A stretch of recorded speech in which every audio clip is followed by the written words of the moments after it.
Hello, Facebook. Good evening. How are you guys doing? As you can see, I have a guest with me this evening, and we're going to be discussing home ownership because June is actually, we're almost tomorrow's July 1st, but June was home ownership month. And so we want to definitely ensure to keep with that theme as your Greater Augusta Black Chamber of Commerce. I am Ronique West, the president. I have Kiona Peters here from Fifth Third Bank. This is another Empower You session. Of course, we were just wanting to make sure that all members and non-members are safe. So we're still continuing with our live streams on Facebook and ensuring we're still delivering this content so you guys can definitely be informed. Now, Kiona Peters, she's the relationship manager at Fifth Third Bank, and she's going to present home ownership. But you're probably used to her now a little bit because she's been doing a lot of our Empower You presentations. We love working with her as being a partner of the chamber. Kiona, go ahead and give the viewers a little bit of your background. Sure. Well, good afternoon, everyone. Again, my name is Kiona Peters. I've been with Fifth Third Bank about 5.5 years now. I've been in the banking financial world for about 16 years. It seems like so long ago. But every day is a different day, and I'm always learning something new. I've actually worked as a bank manager, a banker, a teller, worked in the mortgage department, and now as a relationship manager, where my daily role consists of actually reaching out to those employers and community members and sharing information about financial literacy. We want you to understand the tools and resources that are available to you to help you make better, educated financial decisions. That way, for yourself, you can make better decisions, but also create some generational wealth. So, this information starts off very foundational level and then scales up. And if anything, you have any questions, challenges, or concerns, feel free to reach out to us. We want to be a resource for you. This is not a sales opportunity, this is knowledge.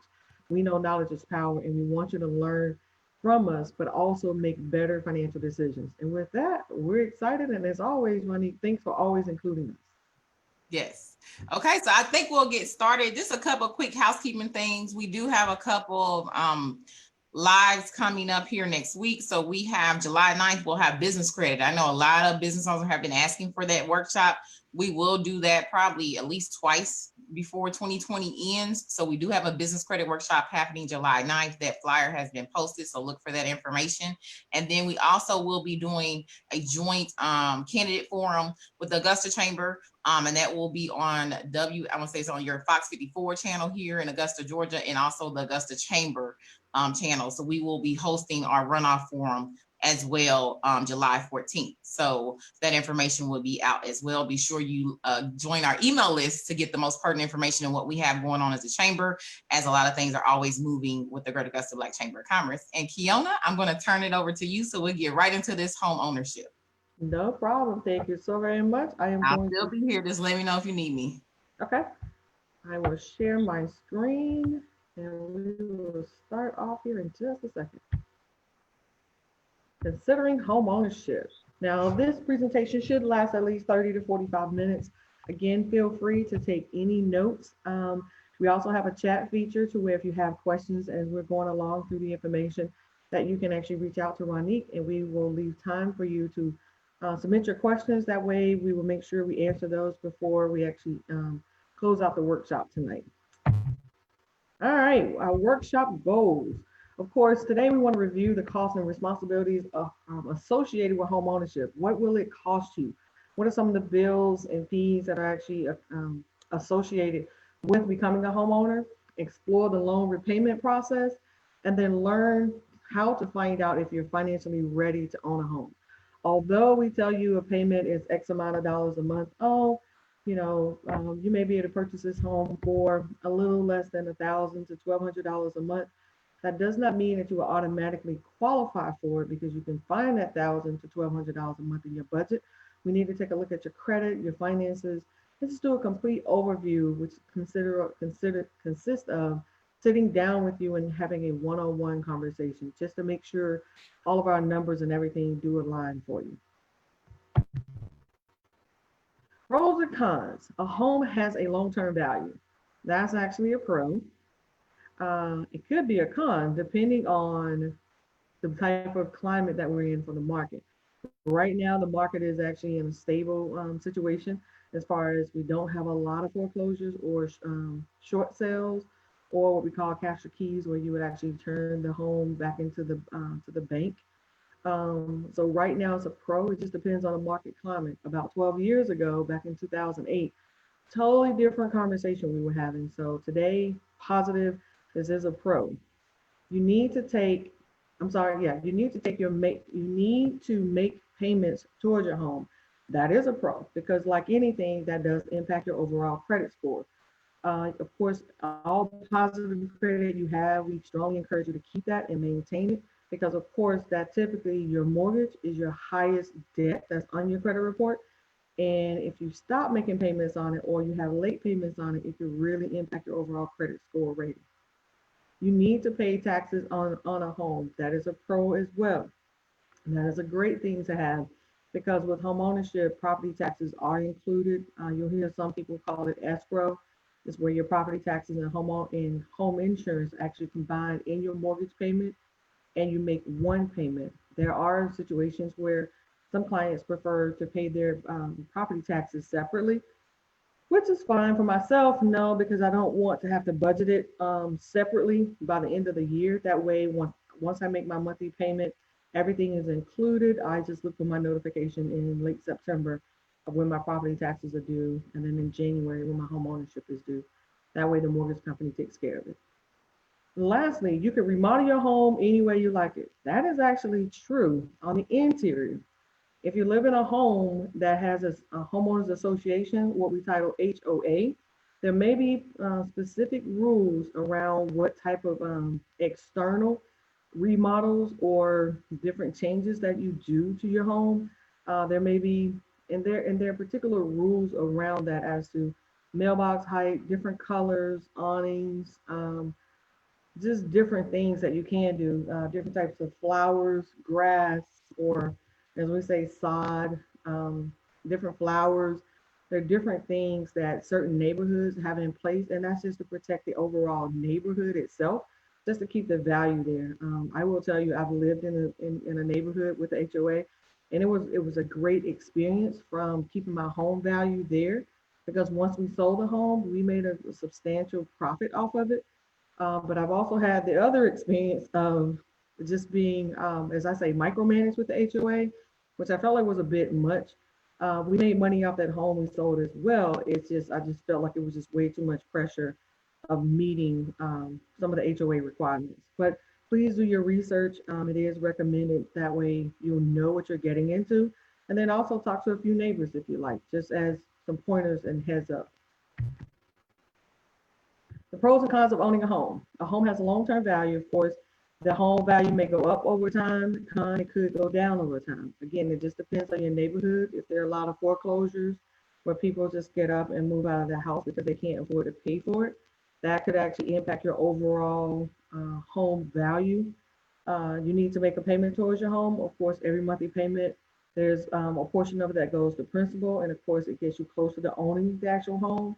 Con, you make a large down payment up front, there may be additional home ownership costs. So keep in mind of that. We say cash is king, so I like to hold on to cash. The less I have to pay, the better I am. I always feel like everything is negotiable, and I have a set dollar amount in my mind, but I also want to be considerate and flexible as to what that dollar amount is. You need to pay taxes on your home. We just talked about that, where you can actually have it deducted from your mortgage and included in your escrow, or you pay it separately. Now, on here, it talks about deducting mortgage interest and property taxes on your income tax return, which it is very important, and it has helped. I can tell you myself, it does. The con, you must pay property taxes. For me, I feel like it's a trade-off. I'd rather pay the property taxes because at least on the end, I can see it. I'm able to file it back on my taxes. And then you can remodel your home. You can renovate and decorate it as your own. But again, you will be responsible for all the repair and maintenance. No such thing as picking up the phone and calling the maintenance man or the superintendent to come in and just make the changes for you. Excuse me. Common terms. Income history. So income is money earned from wages, salary, tips, etc., social security, or investment. I've seen some people use and leverage their child support as income. Totally up to you. You have a part-time job, depending on how long you've been there. It's been consistent income. At least we like to look at 2 years. Then you could actually use that as income. I have some people who do car repairs. who sell products such as makeup, medicine or vitamins on the side, and then maintenance or landscapers, especially during the summertime weather. So like between March and October, I'm seeing where there's additional income with the landscape companies as well. And you may be able to use that. The income history, that's key about this.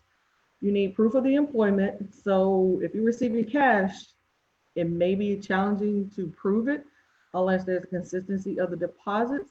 And what I mean by consistency is that the proof of it, and then most lenders, such as ourselves, we require at least 2 years of that income history. So if you just started this landscaping business the last 6 to 8 months, 9 times out of 10, we may not be able to use that income. Always think of 24 months as the average consistent time length that we look at to leverage that income and employment as well. Debt to income ratio, which is a percentage of that measures how much a person's monthly income goes towards your debt, your total debt payments. So you actually take your debt, which is debt to income. You take your debt divided by your overall gross income. So if you have $2,000 in bills and you only have $3,000 in income coming in, divide 2,000 into 3,000. That tells you what your debt to income is, and most times the maximum is anywhere between 45 and 55% to qualify for a loan. So the 2,000 over 3,000, you're utilizing over 50%, actually over 70% of your income to pay your monthly bills. Might not be a good time to look at purchasing a home. You may want to, look at paying down some bills and, giving yourself another 6 to 12 months.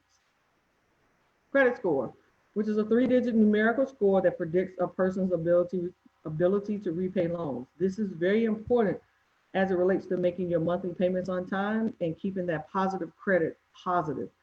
Pay your bills, even if it's the minimum amount. I've had some hiccups. I've been down this road before, and I didn't understand initially why and how it impacted my overall credit score, because my thought was, hey, I'm paying the bill, but if my payment is due on the 5th and I'm paying it on the 10th, I'm not paying it as agreed. So there's a difference in making the payment and making it on time. So understand the rules of whatever your promissory note is or whatever you're signing up for, and try to stay within that range, because that makes an overall impact to your credit score. Down payment. That's a large sum of cash used to pay for part of your home that shows the lenders that when you're looking to purchase, hey, here's how serious I am about making this purchase of this property. And most people put anywhere from 3% down to 20%. When you put 20% down on a house, that really lets a lender and that realtor and the seller know, hey, we have a really serious borrower over here. They're really interested in moving into this home. I've been on the side with no money down, 3% down, and I've also been on the side of the 20% down. And you believe that 20% down, it does let that seller and everyone know that, hey, they are very serious about making this purchase. All right, the 5 C's of credit and capacity. You present and your present, and future ability to meet your payment obligation. Do you have the capacity in your income to take on this new mortgage payment? Again, we talked about $2,000 of debt divided by $3,000 in income. Do you have the capacity to pay $1,000 in mortgage payment? Or do you need to pay off some bills and or have your spouse or partner as a joint applicant on the loan to meet that qualification to show that you have the capacity to pay the loan back? Capital, your assets including cash, savings, and plus any large purchases that have a lot of value.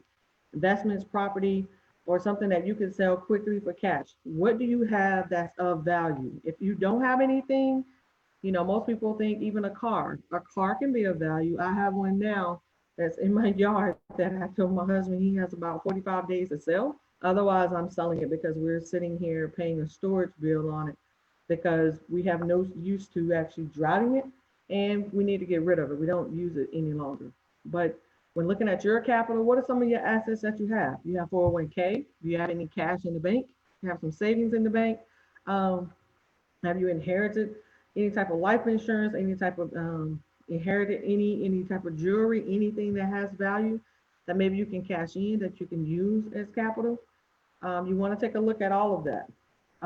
Collateral, which is property or assets offered to secure a loan. Do you have a boat? Do you have equipment?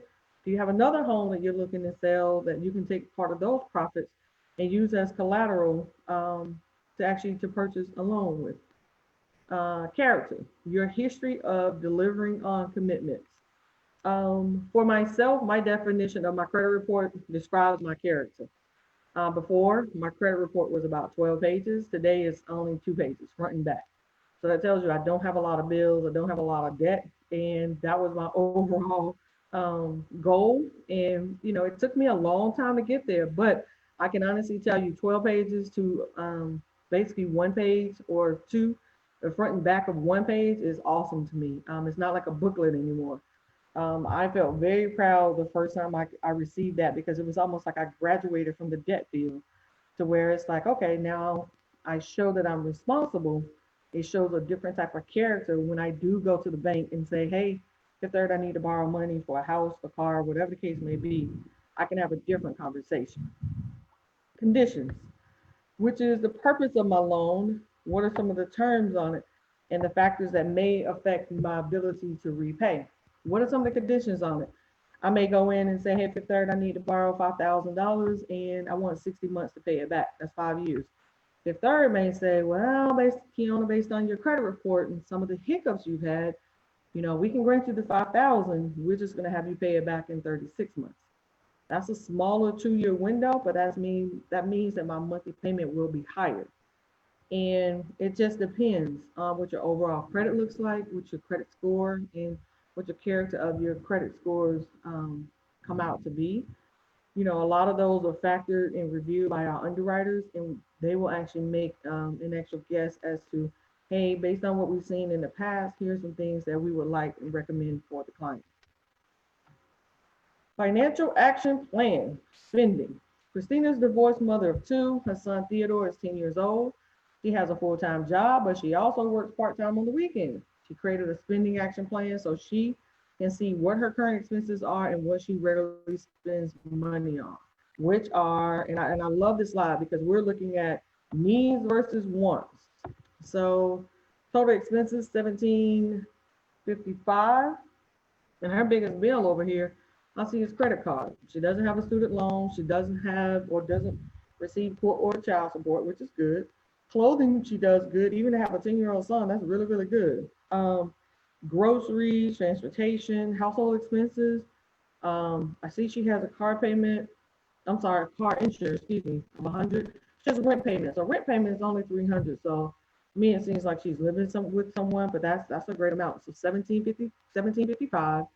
And then want fast food, eating out, that's not bad for 20 bucks. I mean, that's like what, $5 a week? Movies, 20 bucks. Now you really don't go to the movies because of everything going on. So she may be ordering movies online. Cable TV, 120. I can relate to that. Now I'm home. I watch a lot more TV. Cell phone plan, 200. I do not pay that nowhere near that right now. And that's only because I use a lot of Wi-Fi in my house, but that's 200. And that's typical for people who are using their data plans a lot. So our expenses are 360. So that's pretty good. And she's labeling it out, writing it out, taking a look at it. Now 360 over here, could that actually be reduced and cut in half? I know for one, we pay $95 a month on our cell phone, but my cable bill run anywhere from 120 to 150. We were at 200. So we've made great strides, and I'm looking to make even further strides in the next couple of weeks. Um, but that's not bad at all. So she's spending a little over $2,100 a month just on all her expenses. All right, so let's look at the debt to income ratio of Marta. Marta's monthly expenses. All right, student loan 600, car payment 400, payment to a credit card debt 700, income of 4,000. So you take the total monthly expenses and then you divide them by the income. Let me grab my calculator here. So we got 600, 400, that's 1,000 plus 700, that's 1,700 divided by 4,000. The debt to income is actually 43%, which that credit card payment 700, that sounds like a lot, but maybe she's just paying it down, paying a lot on it to pay it down is what I would assume. But $4,000 into 1,700, that's a good amount. Credit score. Again, we talked about credit score being that three-digit number that reflects a person's credit history and predicts for the lenders the person's likelihood to repay the loan. The higher the number, the better the score. It's almost like a seesaw effect. And then here, what affects your overall credit score? Payment history, how much you owe, the length of credit history, the types of credit, revolving versus or secured versus unsecured. Secured meaning secured by a car, secured by a home. Unsecured, your credit cards, your payment installment loans, they're just secured by your signature. Um, New credit. How often are you applying for credit? Is it every holiday that you're out and someone offers you a additional 20% off if you purchase with a credit card, one of their store cards? You can do that.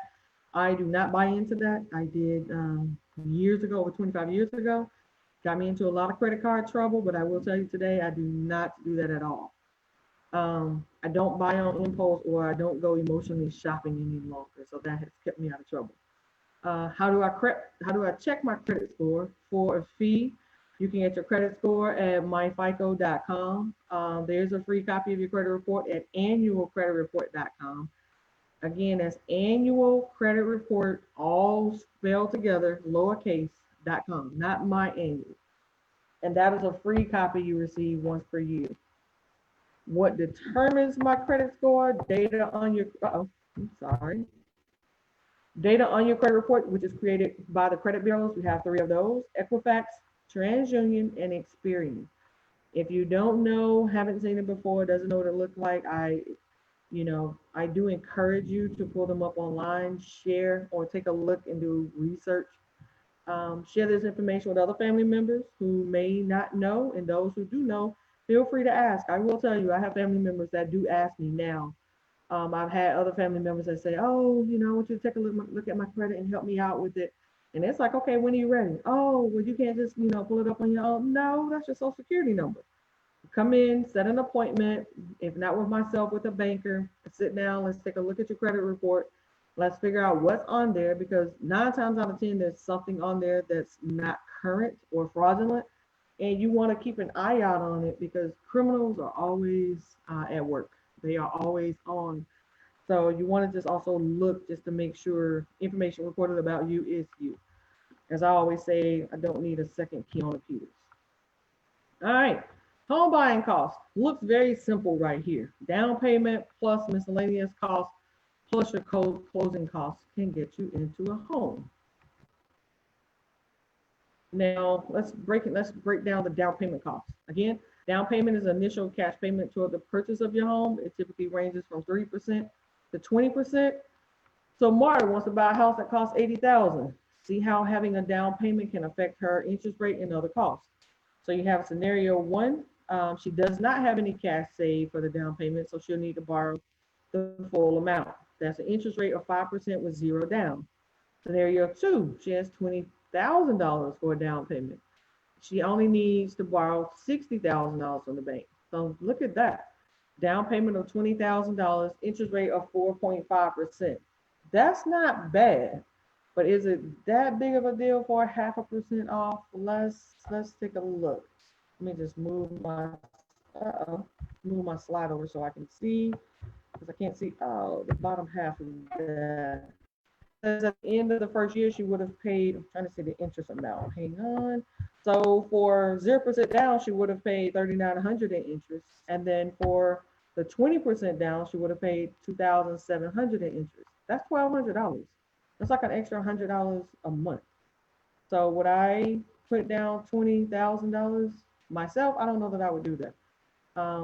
If I have additional cash saved, then if I had another $20,000 in the bank or saved up, which I probably would go ahead and do it because that's additional savings of $2,700 in interest. However, that 5% higher interest rate, I mean, I would have paid $3,900 in interest. So there's a bit of a difference there. It depends on you and your circumstance.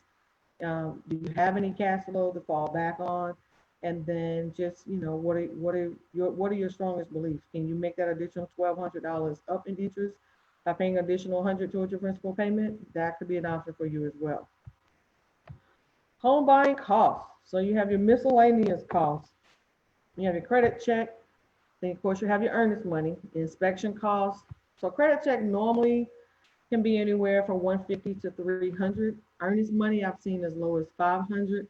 I've seen some earnest money go as high as 3,000. I take that back. $4,000 is what I've seen earlier this year. Repair costs, if there are any costs with the home that needs to be repaired, especially from the seller standpoint. Appraisal costs. Appraisal costs can be pretty steep. They typically range anywhere from $350 plus. And then ongoing costs. Are there going to be some costs that, such as if you have an inspection once and there's something else wrong with the house, do you need to have another one? Um, and or if you have an inspection on the house, you decide for whatever reason you don't want that home, you're moving into another, you want to move on to another property, then you're looking at another 350, $400 as well from the inspection cost. Now that can become very costly for you. And you also have to keep in mind your earnest money in the due diligence time period. Some people put stipulations on there to where you have only 10, 15 days to get a decision. Otherwise, you lose either your earnest money or you could lose some of your money for securing that home. Home buying costs, closing costs. This is a good part. Closing costs are expenses over and above the purchase price of the home. It actually include, but are not limited to, appraisal fees. We talked about 350 to 400. Tax service provider fees. Those can be about 150, 200. Title insurance averages about 150 plus. Government taxes. You have to take consideration of what market you're in and where you are. Prepaid expenses such as property taxes, home insurance, and interest until your first payment is due. You have to pre-calculate that interest because if you're closing on the 1st of July and then your next payment is due August 1st, then there may be 30 days of prepaid, pre-calculated interest in there. Um, Looking at property taxes, if you're moving in August or closing, yeah, moving in August, the taxes are due for October, then there's only like 3, 4 months there. But again, you also have to be prepared to pay 2021 property taxes. So as listed here, your total amount of closing costs may be between 2 to 3% of the purchase price. That can start to get a little costly. If you're looking at 100,000, 2% of that, that's about another 2 grand. So you have to, keep in mind as to what are some of the fees up front that I'm looking at because $2,000 sometimes is not enough to look at purchasing a home. You may need closer to, I always tell people you want to have anywhere between 5 and 8,000 for just in case. PMI, private mortgage insurance. This insurance actually guarantees the lender that the lender will be paid the amount of the remaining mortgage if the borrower defaults on the loan. So anyone who can't make a down payment equal to or at least 20% of the purchase price, they will be required to pay PMI. Those 3 letters can cost you a lot of money for a long period of time. You always want to ask the lender, do I pay PMI for a certain period of time and or can I have my home reappraised to determine when I'm at 80% loan to value? I've heard of some contracts listed that the PMI has to be on a home for a minimum of 5 years. That means you're locked in there. So if your PMI payment is $118, then that's going to be monthly for 60 payments, which is a lot of money. When most average anywhere from 2 to 4 years. I think I paid 2 on my last home, and you better believe I was calculating it every month because I was like, this is an extra 120 bucks a month that we're sending out. Types of loans, conventional loans or mortgage loans provided to people who meet certain criteria, including the income level, DTI, debt to income percentage, and credit scores. They're provided by financial institutions. You have credit unions, mortgage companies, Fannie Mae, Freddie Mac. Um, Non-conventional loans or government loans available to borrowers who may not have as good credit or large enough down payment. You have FHA, VA for veterans. The VA can actually guarantee a portion of the loan from a private lender. FHA can help ensure the loan help insure your loan so that you're able to get a better deal through a private lender, such as a bank or mortgage company, USDA, those looking to buy a home in the rural area. And I can tell you, we do offer USDA loans in the Augusta market. So, um, and it's also available for direct loans and guaranteed loan programs. And typically they are targeted toward the low to moderate income individuals. And you don't put any money down. That is key when there's low to moderate income individuals, but also in a rural development area, meaning that the city and county is up and coming. It's not heavily populated like downtown Atlanta. Then there may be some other incentives available. No money down. Just understanding what your debt to income and what your credit score requirements would be. Sounds good to me. All right, free resources. You have the Truth in Lending Act. Requires that the borrowers be given information about the key features, costs, and risk of their loans, including we call LE, loan estimates, or CD, closing disclosures. LE is loan estimate is what you receive when you actually open the loan within when you do a loan application after 3 business days. A CD, closing disclosure. This is the ending point for you. You receive this within 3 business days of your actual closing date. Whew. When you get the CD, you're home. You're ready to sign your life away. But it's an exciting feeling. The Consumer Financial Protection Bureau, the CFPB, they provide protections and resources for buyers when financing a home. Please take a look at that. That is a free resource for you. Do your homework and research on that. Ask questions. The U.S. Department of Housing and Urban Development, we call it HUD. They have helpful resources about fair housing, equal opportunity for all, information about borrowers' rights and home buying programs. And USA Gov, finding a home site, again, is usa.gov/finding a home. These are some really, really good resources. And in summary, it's important to understand your personal financial readiness before consider home ownership. Do your homework, understand where you are financially. Be sure to understand your personal credit and your debt to income ratio when considering home ownership. Take a look at your numbers before coming to the bank. You may even want to pick up the phone and just call to get some information, to schedule some time to come in. If you have no idea, we're fine with that, but call us so that we'll understand what it is that you want, what it is that you need. That way, based on the information you have, we can create a realistic plan.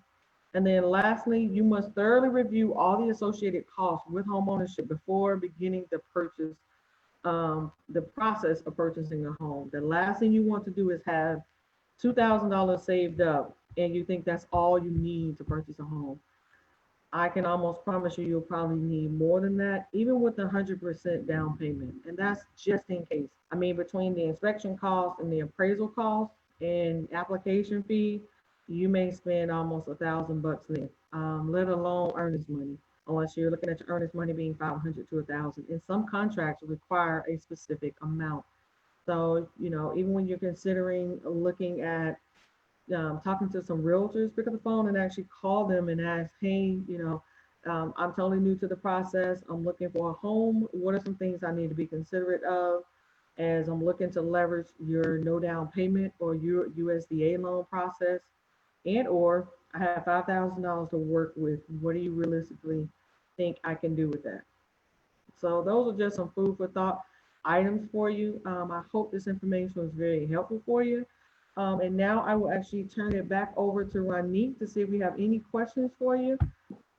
Okay, yeah. So if you guys have any questions that's watching the live right now, please let us know. If you watch this live later after we are off, feel free to email the chamber at info@mygbc.org your questions, and I can pass along to Fifth Third Bank and their team, and then they can get back with you.